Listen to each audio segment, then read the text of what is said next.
తీసుకెళ్ళి రాష్ట్ర ప్రభుత్వం లేకపోతే కేంద్ర ప్రభుత్వంలో చెప్పి దీనికి సొల్యూషన్స్ తెప్పించాలి అనే కమిట్మెంట్ తోటి ఉన్నటువంటి కార్యకర్తలు నాకు చాలా ఇన్స్పిరేషన్గా ఉంటుంది. అది కాకుండా పర్టికులర్లీ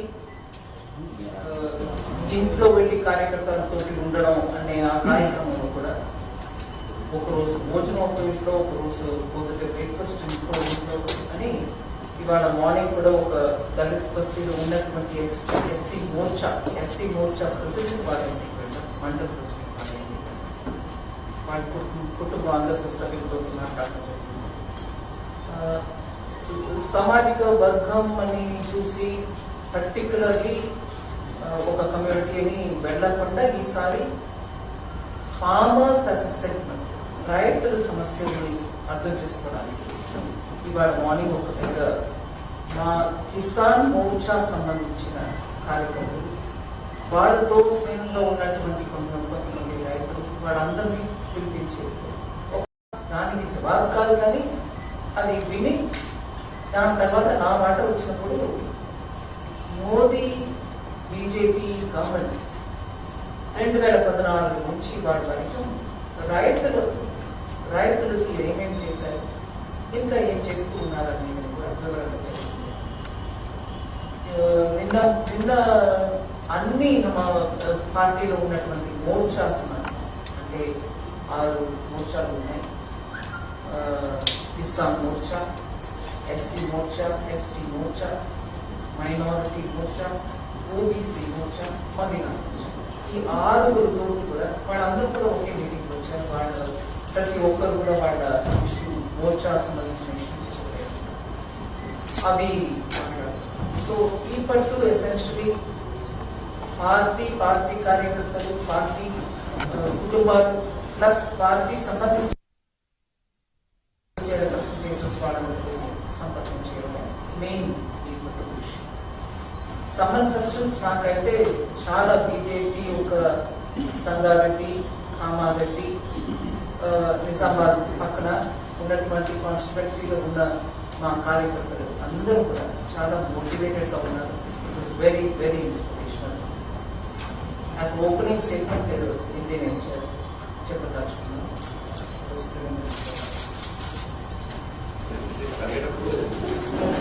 ముందు ఈ పేపర్ చాలా పెరిగిపోయింది. ప్రగతి వచ్చి పేపర్ లీక్ అయింది, ప్రగతి వచ్చి పేపర్ లీక్ అయింది.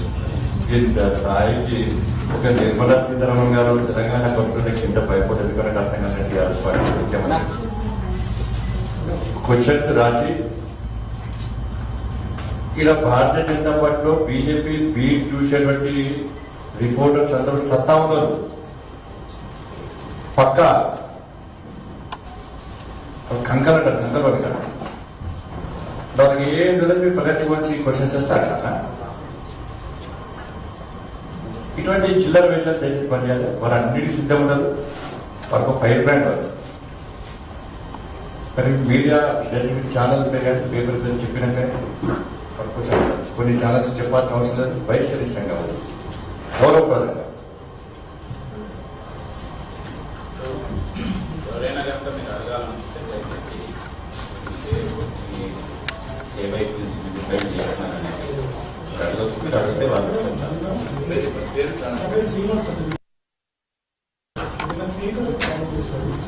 తీసుకొచ్చి స్కీమ్స్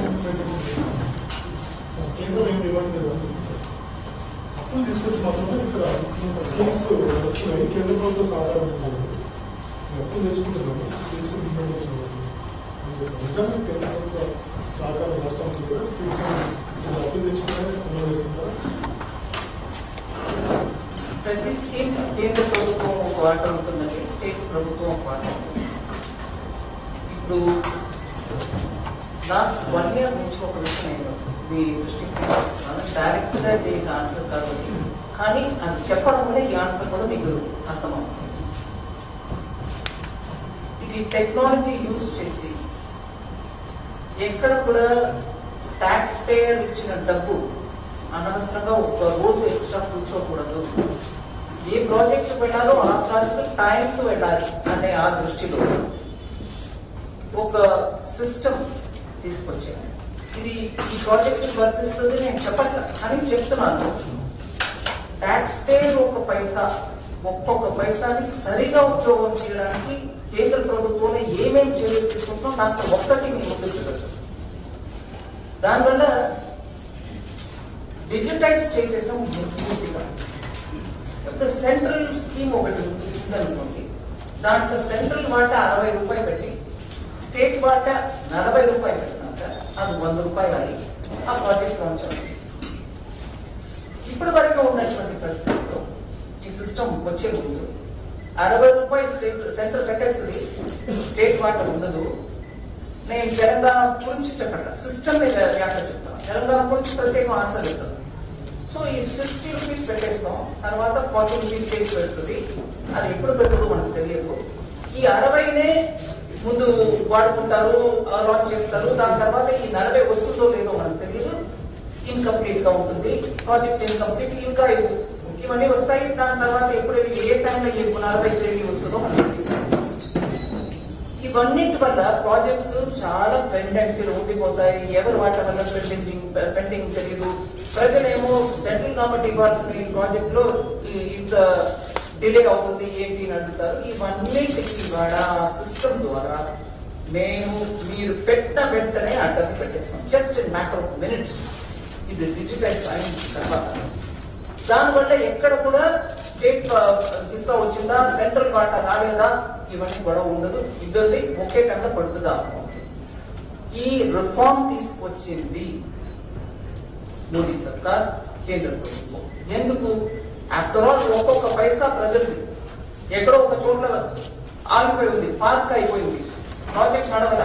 ప్రజలేమో అడుగుతున్నారు కేంద్ర ప్రభుత్వాన్ని, ఇంకా గొడవ ఉండకూడదని ఈ సిస్టమ్ తీసుకొచ్చింది. అది ఇప్పుడు ఒక ప్రాజెక్ట్ నేను అప్పు తీసుకొచ్చి నడుపుతున్నా, దీంట్లో కేంద్ర ప్రభుత్వం సహకారం లేదు అని అంటే అది కేంద్ర ప్రభుత్వం ప్రాజెక్టే కాదు కదండి. నువ్వు అప్పు తీసుకొచ్చుకో, ఒక ప్రాజెక్ట్ లాంచ్ చేసుకో, నీ పేరు పెట్టుకో, ఏదైనా చేసుకో, నో ప్రాబ్లం. బట్ కేంద్ర వాటా కూడా తీసేసుకొని దాని మీద నేను అప్పు తీసుకొచ్చి ఇంకా దాన్ని మ్యాన్షన్ లాగా కట్టేశాను.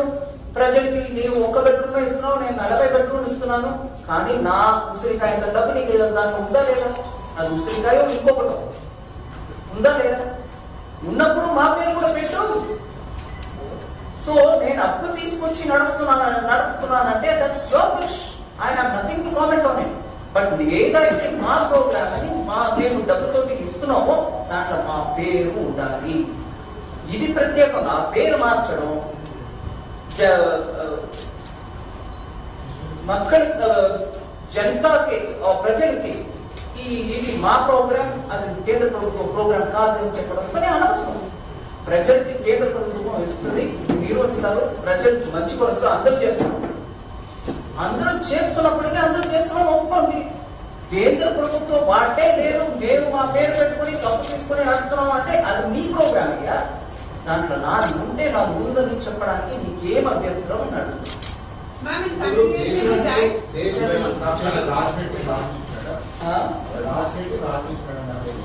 అయితే దేశాన్ని సాధే రాష్ట్రాల్లో 5 రాష్ట్రాల్లో తెలంగాణ ఒకటి. తెలంగాణ కేంద్ర ప్రభుత్వం పథకాలు అమలవుతున్నాయి, మీడియా దూరం పెడతారని రాష్ట్ర ఆర్థిక శాఖ బట్టి అడుగుతున్నాం. దేశాన్ని సాధే రాష్ట్రాల్లో 5 రాష్ట్రాల్లో తెలంగాణ ఒకటి.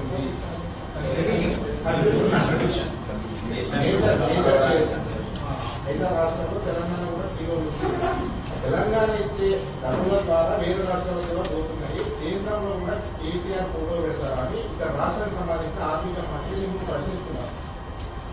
ఇది నేను కొంచెం క్లుప్తంగా ఆన్సర్ ఇవ్వకుండా కొంచెం పెద్దగా ఆన్సర్ ఇస్తాను. వ్యంగ్యంగా సినికల్ గా నువ్వు ఎంతైనా దిక్కుబాబు, నువ్వు ఎంత కావాలో దాన్ని ట్విస్ట్ చేయి. హిందీలో చెప్తారు కోడ్ మరో చెయ్యి.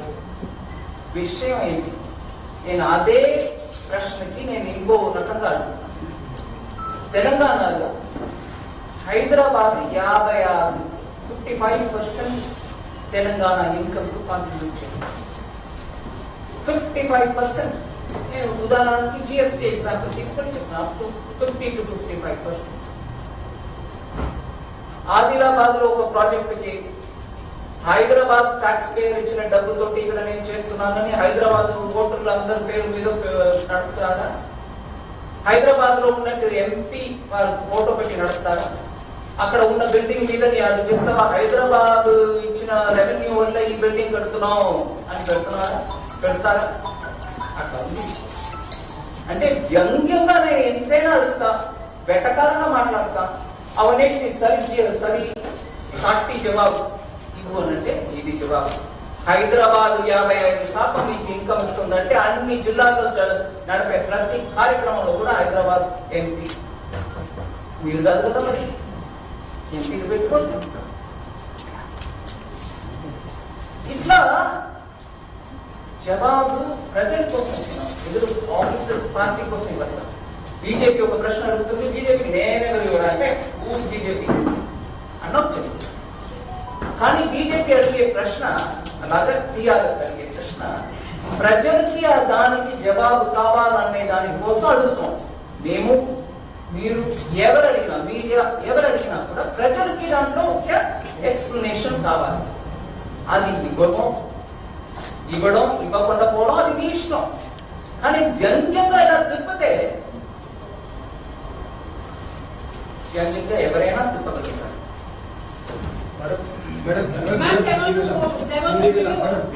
हिंदी में विकास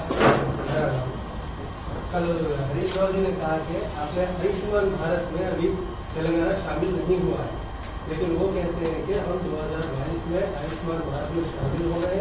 केंद्र सरकार ने कुछ पैसा भी दिया है।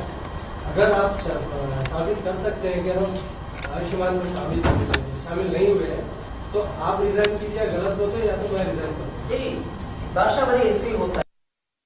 मेरा उस दिन का प्रेस कॉन्फ्रेंस का रिकॉर्डिंग देख लीजिए, मेरा रिकॉर्डिंग नहीं है, आपका रिकॉर्डिंग ही देख लीजिए। उसमें मैंने क्लियरली बोले 2021 तक, शायद जुलाई 2021 रिमेंबर करेक्ट ऐसे मे 2020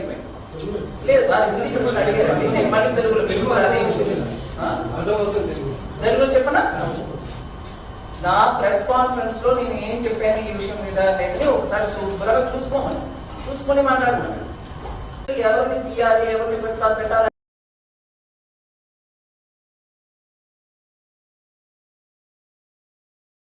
అనేది ప్రజలు చూసుకుంటున్నారు. ప్రతి మాటకి రోజు పొద్దుటే లేచి రోజు సాయంకాలం ఒక ప్రెస్ కాన్ఫరెన్స్ పెట్టుకుని పల్నాడు అన్ని ఏకవచనం. రిసిగ్నేషన్ తర్వాత ముందు నేను ఇచ్చినది చూడమని నేను దాంట్లో చెప్పేది కూడా ఇది 2021 వరకు చాలా వరకు ప్రోగ్రామ్స్ లో పార్టిసిపేట్ చేయం నో వే అన్న వాళ్ళు అప్పుడు ఎందుకో మనసు మార్చుకొని వచ్చి చేరారు అంటే నేను కూడా నేను చెప్పాను అక్కడ. కానీ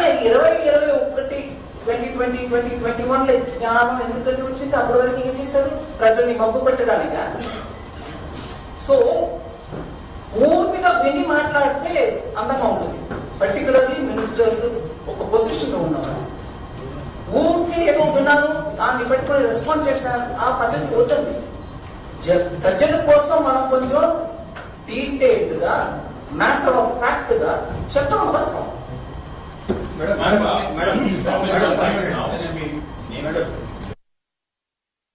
We were just attending a press conference of Asad University.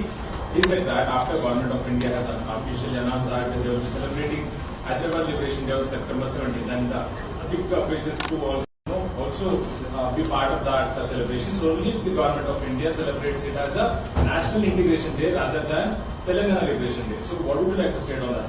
I won't comment on it because the state party has spoken extensively on it. They have said what they wanted to say. I also know of the hesitation of the Telangana government, TRS government, to celebrate that day. Whatever be the name, they didn't want to celebrate it in the first place. It was BJP, the state unit of BJP, which kept reminding me, why won't you celebrate? Why won't you remember the martyrs of that day? That's what they've been asking. So they have spoken enough on it, I don't need to add.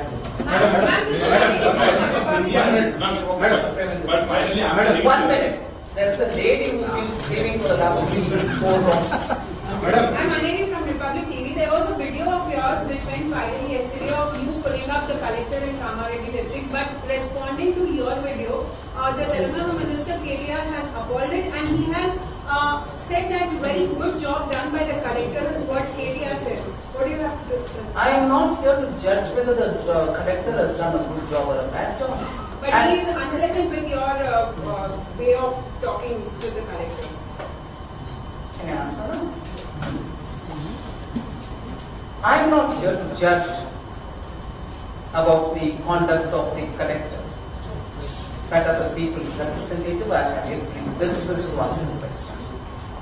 And when I ask the question, please point out to me, through that entire conversation before that PDS ration shop, if there was anything objectionable, unparliamentary, discourteous language that I used. So as a people's representative, if I ask a question to an administrator, and if he is unable to give me an answer, I even went to the extent of saying, oh, you don't have an answer now? Maybe after half an hour you can give me. I said that also. Now if after that, somebody, whoever be it, minister, MP, MLA, whoever be it, media, if you think that wasn't right, you have every right to your opinion. But I think, as a people's representative, I have every business to ask and seek an answer. If my language was objectionable, you have every business to comment. But I think I have not crossed any limits of parliamentary language, discourteous language, none of that. So where is the objection?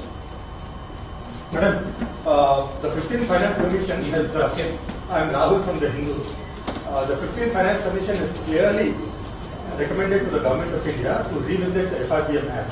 After all, the Act is 20 years old. The 15th Finance Commission has recommended to Government of India to revisit the FRPM Act. It's almost 20 years old now. I am asking this question in the background of frequent posers of our Chief Minister that the limit of FRPM has not been raised for the government, state government to raise additional loans. What is your stand on that? 15th Finance Commission recommends during COVID, because of the contingency, which was the arising out of the pandemic and the lockdown, the borrowing limits of the states were increased from 3% to almost up to 5%. Some with, a few of them with some conditions which were with an objective of getting reforms through. So the conditions were not indiscreet, they were very clearly aimed at achieving some of the objectives of reform. So the central government, at the time of the lockdown, post the lockdown, because of COVID, understood and in consultation with the states, understood the states and in consultation with the states, increased the borrowing limit. So we have responded where there is a need for increasing the borrowing limits. Madam, one question. This side, ma'am. For the purpose of tax, this one thing from Hansel, for the purpose of tax issues, it may be central, state or local. Is it that the taxes are paid by Karnataka, Telangana, Andhra, or India? Number two, What do you say? Karnataka, Andhra, Or Indians. or Indians?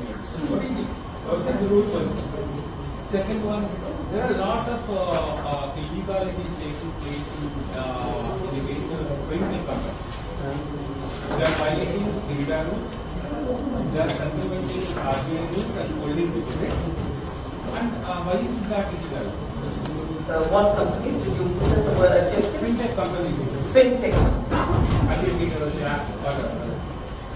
Why is that no one is doing? That they collecting deposits. Yeah. You done? Okay. I think you've answered your question yourself by saying, is it paid by Andhrites, is it paid by Kannadigas, is it paid by Indians? You have the answer embedded in your question itself. So, It's worrying that sometimes when people want to break up regionalism and question as though the center is an alien and the states are the ones which are going to address such questions. You've answered the question, but I've questioned that. On the fintech companies collecting deposits, which probably go against the law, there should be somebody flagging it. And if it's flagged, I can work with the Reserve Bank and ensure that it doesn't happen. Wrongdoings can be done. One thing of CNN News 18, the KBR earlier today had tweeted saying for every rupee that Telangana contributed to the central government, they received only 46 paise. How do you counter this? I think I've answered that several times and I repeat it. If every individual or state starts saying, I paid so much, so give me that much back, taxation principle doesn't work on the ground. That is why I quoted the example of Hyderabad and Hyderabad district. Will you then say everything that comes from Hyderabad district will have to be spent only in Hyderabad?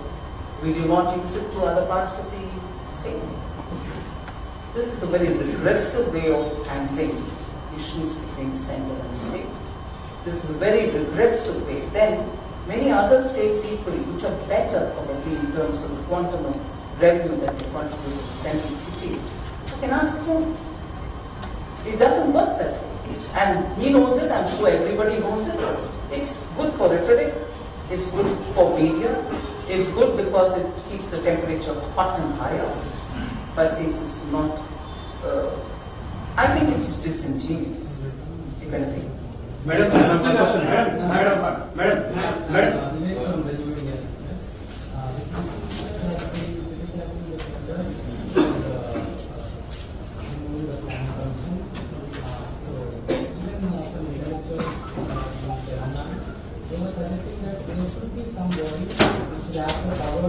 control the expenditure of the state, and it should be independent of the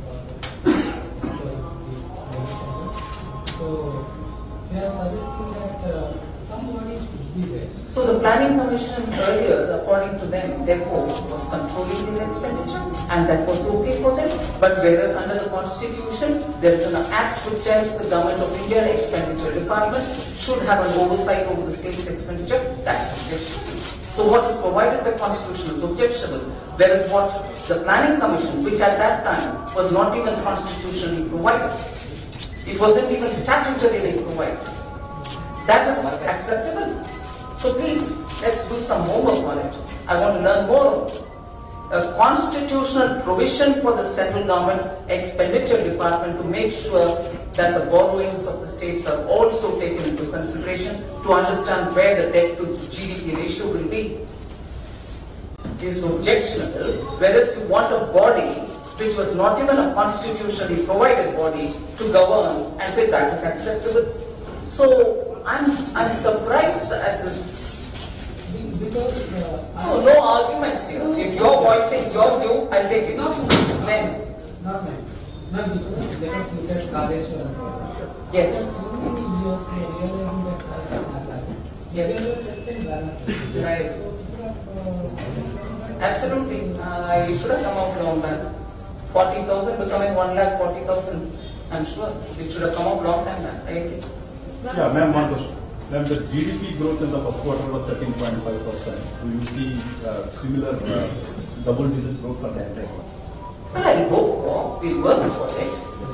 And I'm also taking into consideration the facts that economies which were far developed than India, economies which are comparable with India like the other emerging markets, and I'm not deriding anybody, but the reality is, at a time when multilateral institutions, whether they are World Bank, IMF or any others, were looking at global economy, are clearly saying that many of these countries are on the verge of recession if they are already not in it.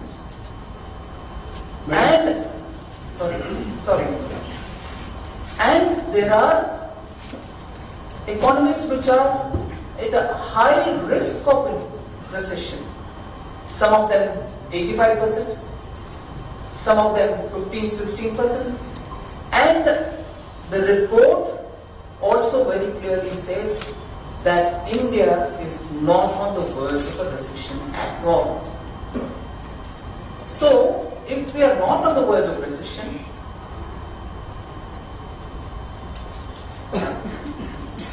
I'll just read out the numbers so that you know what I'm talking about. This is a Bloomberg report. It says, I'm starting from the highest, not by the size of the economy.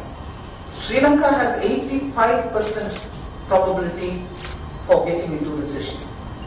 New Zealand 33%, South Korea 25%, Japan 25%, China 20%, Hong Kong 20%, Australia 20%, Taiwan 20%, Pakistan 20%, Malaysia 13%, Vietnam 10%, Thailand 10%, Philippines 8%, Indonesia 3%, India 0%. Bloomberg report. So, if we are not on the verge of recession, it also gives me the confidence that if we are constantly responsive in terms of the sections which need hand-holding, in terms of the boost that we have to give the economy, we will keep going on that route. And therefore, the Q1 growth, which some argue saying it's on the base, on a low base, but low base of last year, Q1 over 2020 when there was a lockdown also was low base. So it's all right, whatever be it. Compared to the economies that we are talking about, we are still on a very sound wicket. We are literally the fastest growing economy. The number, whether it is 7.8, 7.5, 7.4, all that is later when it comes. But we will be continuing to go with that strength. I think the people of India have really understood that they are coming out and spurring the economy, and I'm really grateful that they're coming out with the COVID distress. Just like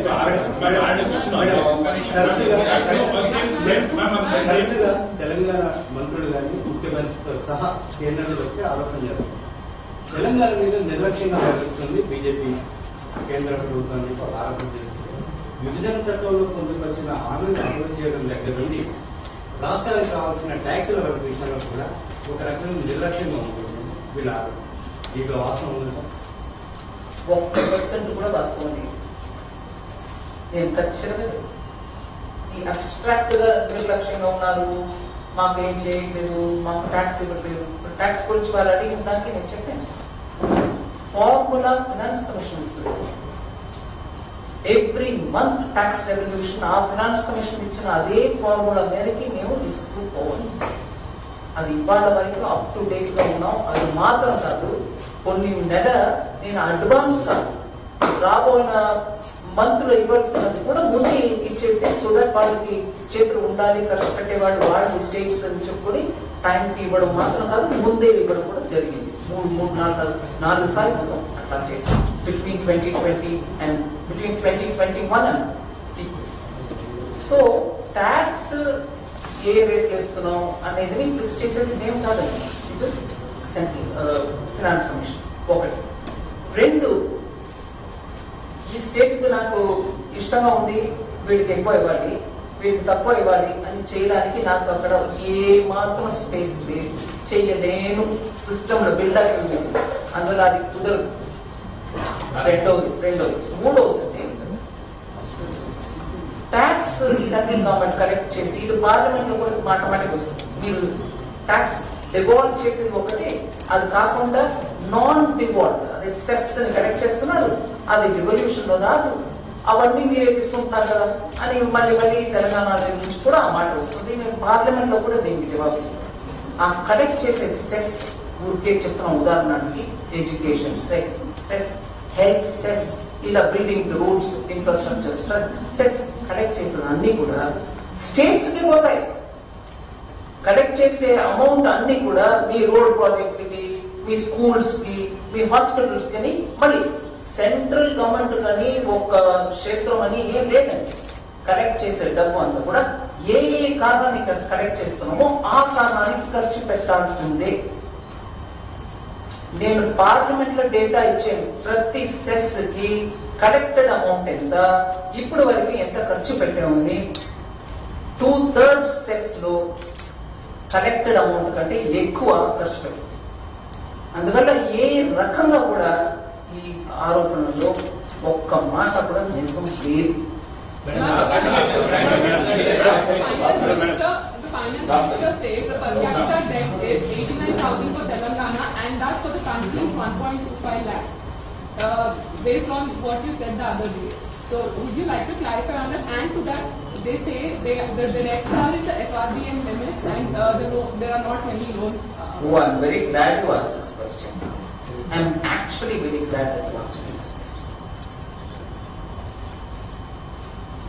It's one thing to have your debt very much under the FRBM limits. Good, and that's how it should be.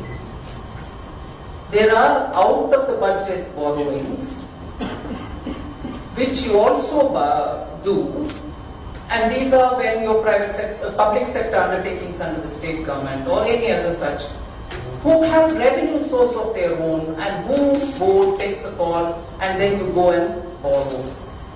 And then that board, that company can repay it. But what is shown in the budget, which the central government also under the FRBM asks, say how much is it? Is it 4%? Is it beyond 4? Is it 5? And during COVID period, it didn't have to go beyond 5 and so on.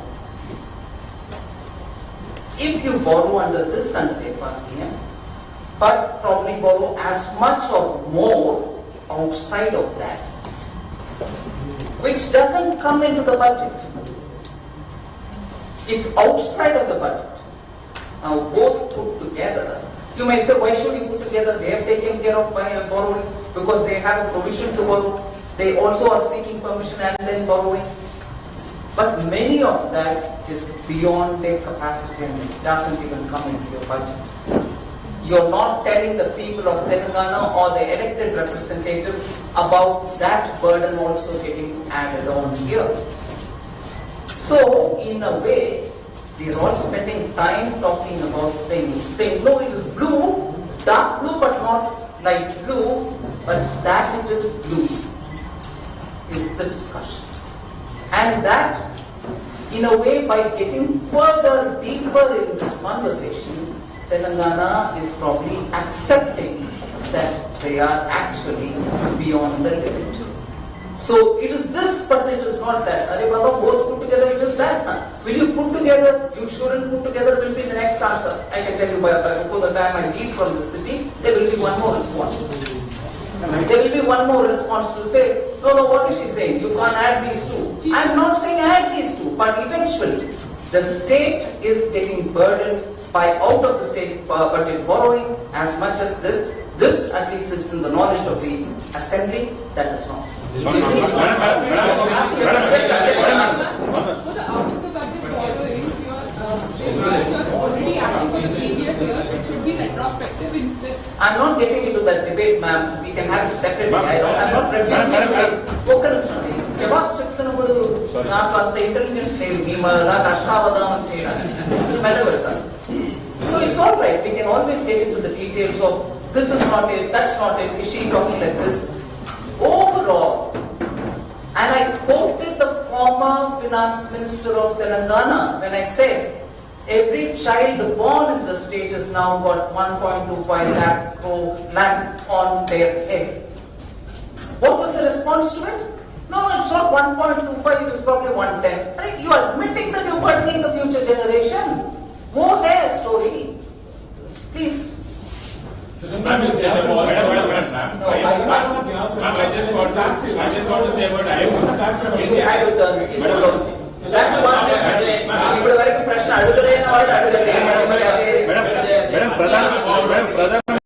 ప్రధానమంత్రి నరేంద్ర మోడీ ఇటీవల Will you please hold on? I would like somebody who's not asked a question to ask me kindly. Madam, అన్ని అర్హతలు ఉన్నప్పటికీ తెలంగాణకు bulk drug పరిశ్రమలు ఇవ్వడంలో కేంద్ర ప్రభుత్వం మొండి చేయి చూపించిందని కేటీఆర్ దాని మీద టీఆర్ఎస్ వాళ్ళు కూడా మాట్లాడుతున్నారు. ఎందుకు ఇవ్వట్లేదు అన్ని అర్హతలు? అదే ఎలా మొండి చేయి చూపించు ఒకసారి. బల్క్ డ్రగ్ పరిశ్రమ అదే అర్థమైంది. బల్క్ ఎలా మొండి చేయి చూపించు చెప్పండి. తెలంగాణ కేటాయించారు. లేదే అదే కేటాయించకుండా అదే కదా ముందు వెళ్ళాలి. They claim they already have land. Oh, wait a minute, ma'am. Let's not mutually help each other. వాళ్ళకి ల్యాండ్ ఉంది, ఇక్కడ కావాల్సినటువంటి వారిలో అన్ని ఫెసిలిటీస్ ఉన్నాయి, అయినా ఇక్కడ పరిశ్రమలు ఇవ్వలేదు. ఇక్కడ పరిశ్రమలు ఇచ్చి ఉంటే 1 or 2 years లో ప్రొడక్టివిటీ వస్తుంది, కానీ వేరే కాడ ఇవ్వడం వల్ల ఇన్ఫ్రాస్ట్రక్చర్ లేకపోవడం వల్ల వేరే కాడ ఇవ్వడం వల్ల మాట కరెక్ట్ కాదండి. అందరికి ఇస్తాం, అందరూ ఎవరికి వాళ్ళు ఇస్తాం. మీరు మీ టైంలో అది ఆ పర్టికులర్ ప్రాజెక్టు ఈ పర్టికులర్ ప్రాజెక్ట్ అంటే నేను కొంచెం వివరం తెప్పించుకొని మాట్లాడతాను. బట్ ఒకటి ఈ కాళేశ్వరం గురించి చెప్పారు చూడండి, దానికి కావాలంటే ఇంకొకటి విషయం తీసుకోండి. ఒక ప్రాపర్ డిపిఆర్ అంటే draft project report, detailed project report which comes draft version లో అది అప్రూవ్ అయినాక అది వెళ్ళి ఫైనలైజ్ అవుతుంది. అది it was not even prepared. నేను ఆల్రెడీ 40 to 1,40,000 చెప్పాను. Cost of running of the water pumps చాలా ఎక్కువ. ఇది సస్టైనబుల్ కాస్ట్ కూడా కాదు, ఫీజిబుల్ కూడా కాదు.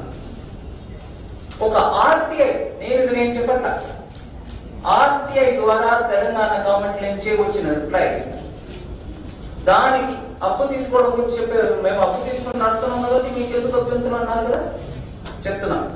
అప్పు తీసుకోవడం దానివల్ల what is the burden on every citizen of Telangana చెప్తున్నాం. ఆర్టీఐ ద్వారా వచ్చిన రిప్లై, అప్పు కాళేశ్వరం కోసం 8.25% నుంచి 10.9% వరకు వడ్డీ తీసుకుంటారు. సస్టైనబుల్ అది. ఇవన్నీ ఆలోచించండి, ఊరికే మేమేం మాట్లాడలేదు. ఇక్కడ ఉన్న సమస్యల్ని ప్రజలకి ఖచ్చితంగా తీసి చెప్పాల్సిన బాధ్యత మా అందరికీ. నేను అక్కడ ఏదో పెద్దగా ఫసల్ బీమా యోజన గురించి మాట్లాడేసాము అని చాలా బాధపడ్డారు. మేము పల్లా కార్యక్రమం జాయిన్ చేసాము, అవన్నీ కరెక్ట్. మీరు మీడియాలో ఉన్నారు. ఇవాళ సుప్రీంకోర్టు నుంచి ఏమొచ్చింది?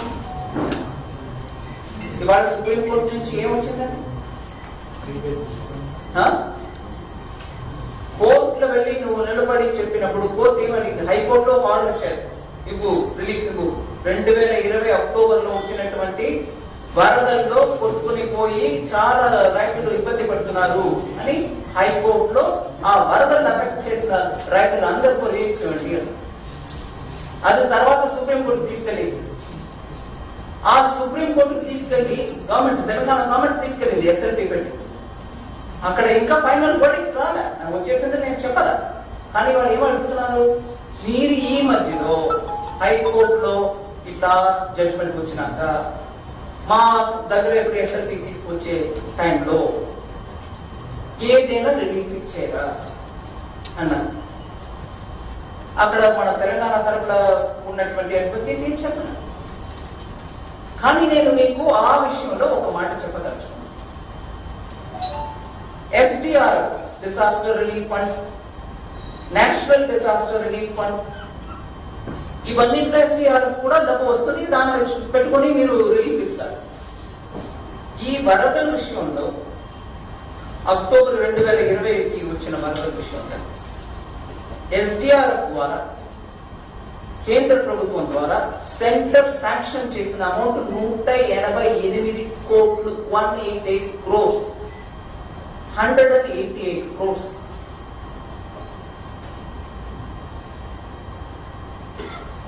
ఫిబ్రవరి 2021కే వచ్చేసింది. 15 లక్షల ఎకరం దీంట్లో అఫెక్ట్ అయింది. సో కేంద్ర ప్రభుత్వం వచ్చేసింది. కానీ ఈ స్పెషల్ పెటిషన్ సుప్రీంకోర్టులో ఉన్న ఇప్పుడు ఈ విషయంలో ఆ డబ్బు వచ్చింది, మేము కేటాయింపు చేసామని చెప్పాల్సింది కదా. కోర్టులో అడుగుతున్నాను, మేము అడుగుతున్నాం. మీరు ఇవ్వాల్సిన 188 crores ఇచ్చేసామండి SDR. ఆ అక్టోబర్ 2020 వరదలకి ఇవ్వాల్సింది ఇచ్చారా లేదా నాకు తెలియదు, కోర్టులో ఉంది మాట. కానీ ఇవాళ మీడియాలో వచ్చింది కాబట్టి నేను కోర్టు చేస్తున్నాను. నేనేం కొత్తగా తీసుకురాను. అక్కడ క్లియర్ గా ఆ రిపోర్ట్లోనే అంటున్నారు 2020 వరదలకి SDR ద్వారా కేంద్ర ప్రభుత్వం 188 కోట్లు I'll read that sentence if you want.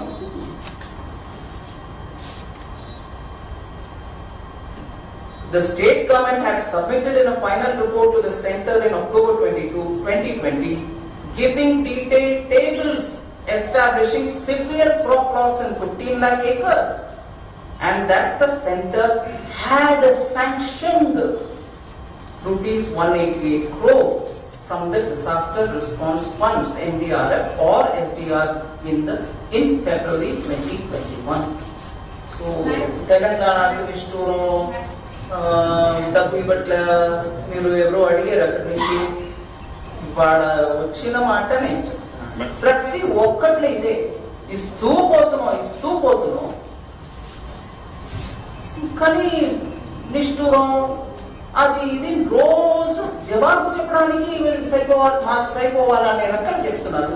మేము అలసట ఉండదు, మాకు ఖచ్చితంగా జవాబు చెప్తూ ఉంటాం. కానీ దాన్ని ఇటు అటు తిప్పేసి ప్రజల్ని మబ్బు పెట్టడానికి చూస్తే గ్రౌండ్ లెవెల్ ప్రజలకు చెప్తామండి, దానికి తయారవుతాం. ఇటీవల ప్రధానమంత్రి నరేంద్ర మోడీ అనేక సందర్భాల్లో ఉచిత పథకాల గురించి మాట్లాడుతున్నారు. ఇటీవల వచ్చిన ఆర్బీఐ రిపోర్ట్ లో కూడా తెలంగాణ ఫ్రీ స్కీమ్స్ లో టాప్ లో ఉంది. ఇక్కడ రాష్ట్ర మంత్రులు కావచ్చు, ముఖ్యమంత్రి కావచ్చు అనేక సందర్భాల్లో అన్నారు బీజేపీ ఉచితాలకు వ్యతిరేకం, మేము ఇస్తూనే ఉంటామని చెప్తున్నారు. దాన్ని మీరు వ్యతిరేకమా అని కూడా ప్రశ్నిస్తున్నారు. ఇస్తూ ఉంటామంటే నేను దాని గురించి మాట్లాడతాను ఏంటి, కానీ దీంట్లో ఈ చర్చలు మన అందరూ భాగస్వామ్యం తీసుకోవాలి. We should become a party to this discussion. అదే నేను, ఎందుకంటే ఉచితంగా ఇస్తున్నాం అంటే ఆ ఉచితానికి అర్థం ఏంటి? ఎక్కడో ఎవరో ఇస్తున్నారు. వాగ్దానం ఇచ్చి ఉచితంగా ఇస్తున్నాం అనంటే నువ్వు పవర్ కు వచ్చినాక దానికి కావాల్సిన ప్రొవిజన్ నీ స్టేట్ చేయగలుగుతుందా? నీ దగ్గర అంత సొమ్ము ఉందా, అంత ట్యాక్స్ రెవెన్యూ ఉందా అని అసెస్ చేసుకొని దానికి కావాల్సిన ప్రొవిజన్ ని బడ్జెట్ లో చూపించండి. నేను ఉచితంగా 15 లక్షల రైతులకి లోన్ వేవర్ 1 లక్షం తలుచుకున్నా, దానికి ఇంత అమౌంట్, ఆ అమౌంట్ నేను బడ్జెట్ లో పెట్టాను. మా స్టేట్ లో అంత సొమ్ము ఉంది, నేను పెడతాను అని పెట్టి చూపించండి. నేను ఉచితంగా ఇస్తానని చెప్పి వాస్తాను, ఓటు తర్వాత పవర్ రావడం, దాని తర్వాత ఎవరో డిస్కామ్ జెన్కో వాళ్ళు కట్టేస్తారంటే డిస్కామ్ జెన్కో ప్రజల దగ్గర వెళ్ళి నా ఓటు అడగరా, నువ్వు అడిగావు. దానికి ప్రొవిజన్ చేసే ఆ రెస్పాన్సిబిలిటీ కూడా మన దగ్గర ఉండాలి. అంత రెవెన్యూ స్టేట్ లో ఉందా ముందు చూసుకో. లేదు అప్పు తీసుకొని ఇస్తాం అని అంటే అప్పుకు తగినట్టు రెవెన్యూ వస్తుందా అని మీరు ప్లాన్ పెట్టండి. అప్పు తీసుకుంటాం అంతే, తర్వాత వచ్చేవాళ్ళు చూసుకుంటారు అనే రకంగా చేస్తే అది రెస్పాన్సిబుల్ గవర్నమెంట్ కాదు. ఇవన్నీ ఇది ఒకటే కాదు, ఇట్లా ఇంకా చాలా ఆర్గ్యుమెంట్స్ ఉంటాయి, అవన్నీ కూడా రావాలి. మీడియా మనం అందరం కూడా దాంట్లో పాల్గొవాలి.